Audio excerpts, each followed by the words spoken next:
Y baila, baila, sin balance, sin quedarse como mi amor por ti. Y baila, baila, sin balance, sin quedarse como mi amor por ti. Y baila, baila, sin balance, sin quedarse como mi amor por ti. Y baila, baila, sin balance, sin quedarse como mi amor por ti. Bellissima questa canzoncina, ma soprattutto lo slogan, penalty, il calcio è anche questo, contro il razzismo e soprattutto perché i ragazzini sono l'anima del calcio, non togliamo il calcio ai ragazzini perché sennò veramente stiamo messi male. Tra poco andremo a conoscere il nuovo ospite che ci ha raggiunto nello studio di Catania, però prima devo salutare Mario Cardone perché tra poco parleremo di promozione. Ciao Ettore, buonasera a tutti i telespettatori. Benissimo, perfetto, ti stai preparando per la prossima puntata perché parleremo anche di calcio femminile? Beh, allora ci sono, certo. Benissimo. Saluto anche in postazione l'arrivo del nostro inviato ufficiale di penalty, ovvero Francesco Cassicci, che è stato a Santa Croce per l'incontro tra Santa Croce e Sicola Leonzio. È finita? Finita 1-2 per la squadra bianconera, mannaggia. per la 16ª vittoria, molto importante. Buonasera Ettore, chiaramente buonasera a tutti gli amici di Penalty. Benissimo, saluto subito in postazione a Catania l'arrivo del presidente della Real Catania, Massimo Ruisi. Ciao Massimo! Ettore, buonasera. Ciao Massimo, ben ritrovato, tra poco parlerò con te perché voglio insomma ancora una volta sottolineare il grande lavoro che voi come scuola calcio fate a Catania, in una piazza dove insomma la concorrenza non manca, ma voi state lavorando veramente bene. Ho visto che hai anche una rappresentanza di alcuni ragazzini che sono presenti per tutta la puntata, ci dai su per giù un'idea, chi sono? Cioè, se non sbaglio giovanissimi, esordienti, chi sono?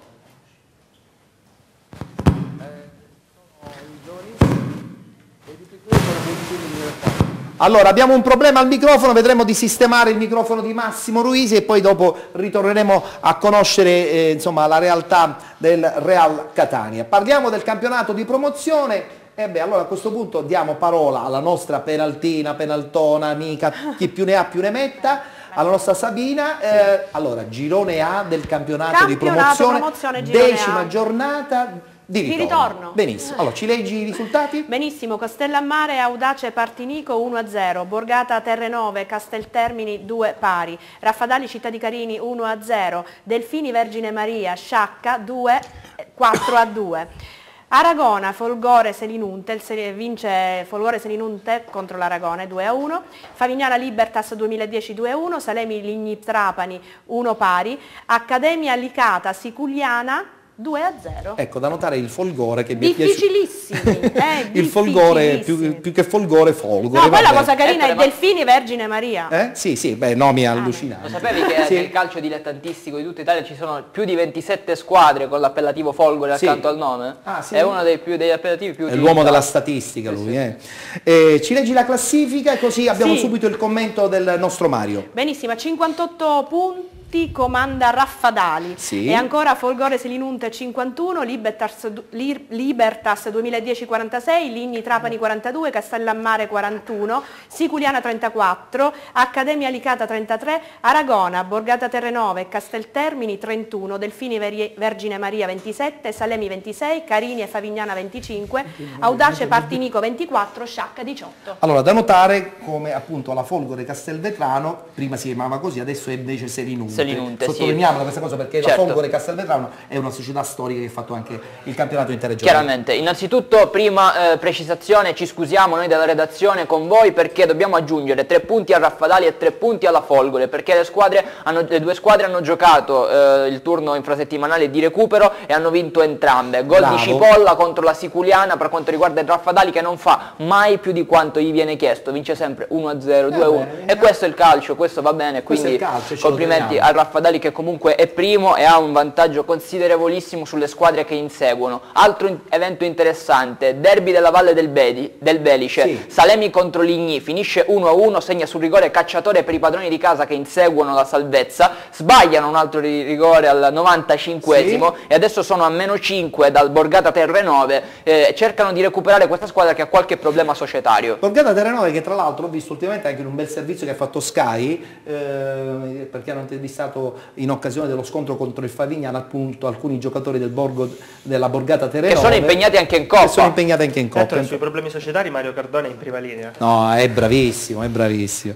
Allora, proseguiamo, adesso abbiamo l'altro girone, il girone B del campionato di promozione. A te, cara Sabina, i risultati. Allora, Pazzi Merì 1-0, Rocca di Caprileone, Città di Mistretta 8-0. Succede anche questo. Succede anche questo. Città di Campofelice di Roccella, Città di Sant'Agata di Militello 0-0, Santa Giolese l'Iniziativa 0-0, Stefanese Mamertina 2-1, Cus Palermo Montemaggiore 2-0, Castelbuono Real Calcio 3 pari, Cefalù Sinagra 5-0. Da notare come Sabina ha detto Real, che effettivamente si potrebbe dire, però Sì, noi l'abbiamo un pochettino Real, insomma Real. italianizzati, diciamo Real, però è Real effettivamente, tipo Real Madrid. Si potrebbe dire in qualche senso. Comunque, allora, andando a quello che è successo oggi, risuona l'8-0 del Rocca di Caprileone. Non vola una mosca in spogliatoio perché nonostante il primato, nonostante in Coppa si stia andando strabene, comunque c'è Cannavò, che è un grande giocatore del Rocca di Caprileone, che non gioca una settimana di stop perché non si è comportato benissimo, quindi il presidente e la società hanno deciso di fermarlo. Sentiremo anche il presidente allora del New Team Ragusa se è successo qualcosa di questo genere anche nella sua squadra. Non penso, certo, perché insomma adesso vediamo. Comunque quel che risulta è che nonostante si vada bene ci sono dei regolamenti che vengono giusto, bene, bene. Puro dilettantismo e pura correttezza. Esatto. Per quanto riguarda le inseguitrici, il Cus Palermo ha preso il posto del Castelbuono che non vince da 6 partite. In basso invece è interessante quello che sta combinando il Sinagra, che era proprio in vantaggio di 5/6 punti per giornata rispetto alle inseguitrici della zona play-out. I punti adesso sono diventati soltanto 3 perché il Sinagra ha vinto una volta sola nelle famose 6 partite che prendiamo come riferimento puramente casuale, certo, in realtà rispetto insomma all'andamento delle ultime settimane. Occhio alla Sciappazzi di Mister Nardi, da quando è stata rilevata da questo allenatore, nelle ultime 6 partite giocate in casa non ha mai perso e sta recuperando, potrebbe addirittura vedere la salvezza diretta, anche se è un po' distante al momento. È vero, è vero. Allora Sabina, adesso abbiamo il girone C del campionato di promozione. Sempre più articolato, vediamo se riesco a superare l'esame. Ma sì, dai, sicuramente. Poi insomma ci stiamo anche un po' sorridendo su questa tua partecipazione extra a penalty, però siamo ben contenti. Io sto insieme in compagnia di amici, tra le altre cose abbiamo fatto questa strada, sì, perché bellissima. Lo dobbiamo dire, noi ci troviamo, siamo in diretta a dagli Modica. studi, cioè siamo a Modica, diciamolo. Infatti. Allora, decima giornata di ritorno, vai. Veniamo a parlare della Città di Randazzo contro Atletico Pedara, hanno pareggiato 2 pari, 2-2, Torregrotta Aci San Filippo 3-0, Trecastagni Città di San Filippo del Mela 0-0, Ionica Aci Sant'Antonio 1-0, Spadaforese Pistugnina 2-0, Real Aci Randazzo 2-0, Sporting Taormina San Gregorio 5-1 e per finire Troina Promende 2-0. 2-0. Allora abbiamo l'inviato per l'occasione della partita tra Sporting Taormina e San Gregorio. Sì. Sporting Taormina che potrebbe in linea teorica festeggiare a partire dalla prossima settimana. Allora guardiamo il servizio e poi ci fai il commento, così interveniamo anche con gli ospiti sia di Catania che di Modica. Guardiamoci il servizio realizzato appunto da Francesco Casicci sull'incontro Sporting Taormina che ha battuto il San Gregorio in casa 5-1. 19esima affermazione per lo Sporting Taormina di Marco Coppa che mette una pietra sulla vittoria del campionato di promozione con ben 13 lunghezze sul Trecastagni, che sicuramente ormai non è più credibile per la lotta alla vittoria del torneo. Un San Gregorio che invece inanella la sua 6ª sconfitta consecutiva dopo l'intermezzo mercoledì 25 perduto contro l'Aci Sant'Antonio in quel di Aci Catena. Non trova la luce il San Gregorio, sebbene per 30 minuti mette anche un po' di pressione e anche un po' di paura allo Sporting Taormina, come all'8° minuto quando Luca Bracciolano non sfrutta la splendida azione che parte dai piedi di Nocera, poi passa per Verzia e Garozzo, la conclusione di Bracciolano non trova la porta di Gulisano, nonostante il calcio di punizione al 21esimo di Nocera, di pochissimo il giro con il destro sul lato sinistro della porta di Gulisano. Lo Sporting Taormina attacca quasi esclusivamente sulla fascia destra con Pino e Rapisarda che asfaltano la corsia a appunto di Verzì e di Fascetto. Al 29esimo minuto il capitano dello Sporting Taormina, Trovato, viene pescato su calcio d'angolo dalla destra e con un colpo di testa mette il pallone alle spalle di Oreste Litrico, quindi 1-0 per lo Sporting Taormina, che trova il raddoppio 8 minuti successivamente con Rasa che firma appunto il 2-0 e chiude il conto nella prima frazione di gioco con la rete di Emanuele. Nel secondo tempo ancora lo show per i biancocelesti, ma solo dopo che Siciliano colpisce il palo al 4° minuto della ripresa. Ancora Emanuele spreca praticamente sul contropiede, sempre al 49esimo minuto. Amante ha ghiotte opportunità prima di firmare la sua doppietta. Al 50esimo minuto esalta Litrico, Amante, il giocatore in maglia numero 10, che poi realizzerà il gol al 65esimo prima e al 78esimo per la sua doppietta personale nel contesto della cinquina bianco-celeste. Per il San Gregorio l'unica gioia è la rete di Luca Bracciolano, la 16ª rete personale per il numero 9, la 7ª da quando veste la maglia giallo-blu. Finisce 5-1, San Gregorio che sarà impegnato nel recupero contro Spadafrese e poi con Treccassagni, Sporting Taormina che si avvia verso la vittoria del campionato di promozione. Ha detto bene Francesco, si avvia, anche perché la settimana prossima, diciamolo pure, insomma la partita mi sembra abbordabile col Pistolina. Pistolina no? non vince da 7 partite, Ettore. 7 partite senza vittorie, una classifica che non ha più nulla da chiedere a questo campionato, perciò credo che lo Sporting potrà convolare a nozze con questo girone C di promozione. Perfetto, una battuta velocissima, 20 secondi, perché la settimana scorsa è successo qualcosa di strano a San Gregorio, no? Perché insomma la partita è stata sospesa a 6 minuti dalla fine. Qualcosa di indicibile nei confronti del regolamento ufficiale di un torneo dello sport, del calcio, direi, perché all'84esimo minuto la partita viene sospesa per un misto di neve e di pioggia, impraticabilità del campo di San Gregorio, e la partita verrà rigiocata peraltro proprio tra 3 giorni al Comune di San Gregorio, partendo dal punteggio di 0-0 e dal primo minuto. Appunto, è una cosa stranissima. Vuol dire che è una falla regolamentare. Infatti, io su questo voglio sentire un attimo Renato Marletta. Marletta, credi che comunque un po' c'è stata un'esagerazione da parte dell'arbitro? Insomma, mancavano 6 minuti,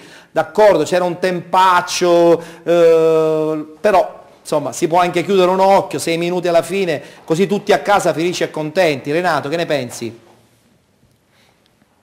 I regolamenti sono scritti per essere rispettati, ma il buon senso dovrebbe sicuramente prevalere, cosa che evidentemente non ha fatto l'arbitro, perché se si gestisce una partita per mettere a tempo in quelle condizioni, io conosco la realtà di San Gregorio, del campo sportivo, poteva benissimo diciamo, fare uno stralcio al regolamento e portare a termine la partita. Vabbè. Peraltro la partita nel secondo tempo poteva anche essere già sospesa precedentemente. Infatti. Risparmiavamo quantomeno mezz'ora tutti. Va bene, un secondo preciso, volevo salutare Massimo Ruisi, anzi avevamo un problema con il microfono. Ciao Massimo, grazie ancora una volta per aver accettato il nostro invito. Vedo che dietro c'hai i ragazzini della tua scuola calcio, le categorie che rappresentano quali sono? Ettore, buonasera. Allora, giovanissimi, sì? Alle mie spalle abbiamo Pulcino 2004. Benissimo, ora parleremo anche con te. Mi senti ora? Sì, Ettore? Sì, ti sento benissimo. Ettore? Sì. Ora mi senti? Sì, ti sento benissimo. Rinnovo i saluti, buonasera. Grazie. Allora, abbiamo giovanissimi alle mie spalle, sì? E i Pulcini anno 2004. Perfetto, ok. Tra poco parleremo anche con te sulla tua bella realtà, perché adesso dobbiamo andare subito a parlare del campionato sempre di promozione del girone D, che prevede insomma questa continua lotta al vertice, anche se oggi con questa vittoria anche la se Sicula... Prima di passare al girone D una cosa sul girone C la volevo dire. Ma io non posso non fartela dire, perché c'è stato un incontro molto importante tra Promende e Troina, Troina che promette di essere la seconda forza del campionato al posto del Trecastagni. Un complimenti va a mister Pagana. Ha vinto il Troina con complimenti anche della Promende, quindi grandissima atmosfera di sportività, però c'è qualcosa da dire in merito alla terna arbitrale che era di Messina, quando la Promende è di Messina. Troina Realaci che non si è giocata, si giocherà il 4 febbraio il recupero, la terna arbitrale era di Enna, non si può fare, le società si stanno cominciando a vabbè, ma il calcio dilettantistico è anche questo. Però le società non sono d'accordo. Dovrebbe esserci, Mario, grande competenza anche qui da parte dell'AIA, cioè non si può. Effettivamente è anche colpa dell'aria più che altro. Allora, subito i risultati del girone D, 10ª giornata di ritorno, abbiamo come al solito la nostra Sabina che ci legge i risultati e poi dopo commenteremo insieme ai nostri ospiti e a Mario Cardone. Benissimo, cominciamo da Ragusa Atletico Catania 1-0, Pachino Belvedere 1-0, Palazzolo Città di Catania 4-0, Gela Comiso 3-0, Atletico Gela Macchiatella Gela 4-1, Sicula Leonzio Santa Croce 2-1. Diciamo anche chi riposa, Sporting Battiati e Sporting Priolo, mentre la città di Valverde, ahimè, è esclusa dal campione. Mi piace la postura con la quale insomma sei seduta, sembra una penaltina vera e propria. Sono una penaltona, sono anziana. Allora, Mario, subito un commento su questo girone, poi abbiamo il nostro inviato che ha seguito per noi Santa Croce e Sicula. Settimana scorsa contro il Belvedere aveva deciso Venniro contro il Macchitella nel derby segna 3 gol, tripletta di Venniro 3-1 contro il Macchitella Gela, una partita tranquilla per essere un derby, c'è stato comunque un espulso per un fallo grave, ma non è seguito nervosismo, diciamo così, nei derby solitamente è l'opposto. Per quanto riguarda il big match di questa giornata, Ragusa Atletico finisce 1-0 con un Atletico che non segna fuori casa da 4 settimane consecutive. Ha riposto forse i sogni nel cassetto l'Atletico quest'anno? I punti sono tanti, quelli di distacco tra l'Atletico e il secondo posto in classifica, però c'è ancora la Coppa, l'Atletico deve giocare contro la Libertas, la partita è stata rinviata. Io ti ho interrogato perché ho visto sei come al solito preparatissimo. Si fa quel che si può.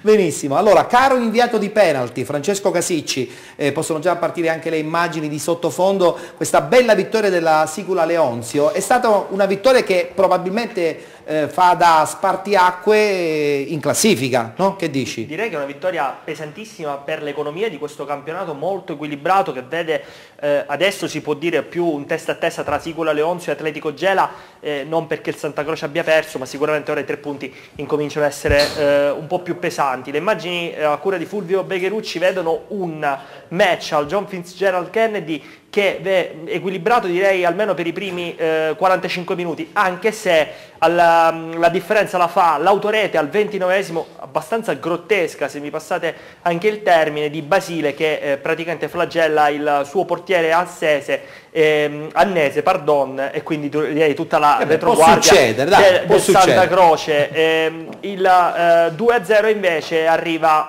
pochi minuti dopo con il gol di Davide Ardizzone che incomincia a mettere gol su gol domenica dopo domenica, appunto, come lo chiamano, il Re Leone firma il suo 3° gol consecutivo. La partita è estremamente combattuta, vedete poi qui le immagini con questo retropassaggio, ecco proprio vedete l'autogol di Basile che quindi porta la Sicula Leonzio in vantaggio, partita estremamente combattuta a centrocampo con Caroggiolo Lavaccara numero 9 e allenatore al pari di Boncompagni, con Pierpaolo Alderisi che ha preparato la partita meticolosamente, confermando di fatti 10 degli 11 giocatori del match vinto col Palazzolo. Da sottolineare però tra l'altro che comunque il Santa Croce insomma con questa partita un po' si giocava il suo jolly, no? Perché sperava in questo famoso aggancio, o quantomeno di avvicinarsi sempre di più alla vetta. Ricordiamo a 6 punti dalla Sicula Leonzio, ma con una partita in meno rispetto ai bianconeri, adesso sono 9, virtualmente sempre 6. Non è che ancora il campionato sia pregiudicato. Qui vedete invece il gran gol al 54esimo minuto del numero 11 in maglia blu del Santa Croce, che realizza appunto un gran bel gol, e il gol che riapre la partita. Da lì in poi, dal 55esimo fino al 90esimo, vedremo una partita molto maschia, ai limiti della cattiveria. Qui l'opportunità per Ardizzone per il 3-1, qui vedete invece il tiro di Bonarrigo e il salvataggio sulla linea di Fascetto. La Sicula Leonzio può festeggiare il proprio tifo comando bianconero venuto anche a Santa Croce per questo match molto molto importante. Allora abbiamo anche una battuta veloce con 2 protagonisti della partita, ovvero mister Boncompagni e anche Di Fascetto che ha salvato appunto il risultato. Sentiamo un attimo 30 secondi la battuta su questi 2 protagonisti dell'incontro tra Santa Croce e Sicula Leonzio. Dovrebbero partire? Psicologicamente dall'autorete l'1-0, cose che capitano, pazienza, lì bisogna essere un poco più freddi e più calmi, invece ci siamo fatti prendere dall'ansia in quel caso. L'importante era vincere, ci siamo riusciti in un campo che sapevamo fin dall'inizio che non era facile, siamo venuti concentrati, galvanizzati dal risultato della settimana scorsa, sapevamo che il Santa Croce era un'ottima squadra, ben messa in campo, il fatto sta la classifica lo dimostra. Beh, la classifica lo dimostra, il Santa Croce è indubbiamente una bellissima squadra. Tu come vedi questa lotta al vertice? Indubbiamente la Leonzio sembrerebbe più avvantaggiata. La prossima settimana è cruciale perché la Sicula Leonzio riposa, poi andrà dritta fino alla fine e gioca invece chi ha già riposato come l'Atletico Gela. L'Atletico Gela viene chiamato ad una partita contro il Battiati che non promette di essere troppo difficile dal punto di vista tecnico, però qui le emozioni giocheranno anche un ruolo importante. L'Atletico Gela dovrà dimostrare di avere il sangue freddo per andare fino in fondo. È molto interessante, sono due costruzioni molto diverse quelle di cui parliamo. Ci siamo dimenticati però del Gela, Francesco, che ti congediamo. Sì, il Gela è una squadra che è assolutamente di valore, credo che possa come minimo giocarsela per il terzo posto e anche, io aggiungo, fare uno scherzetto proprio ai rivali cugini dell'Atletico Gela, perché ci sarà al Vincenzo Presti poi questo derby che potrebbe essere molto importante. Volevo aggiungere che abbiamo sicuramente amici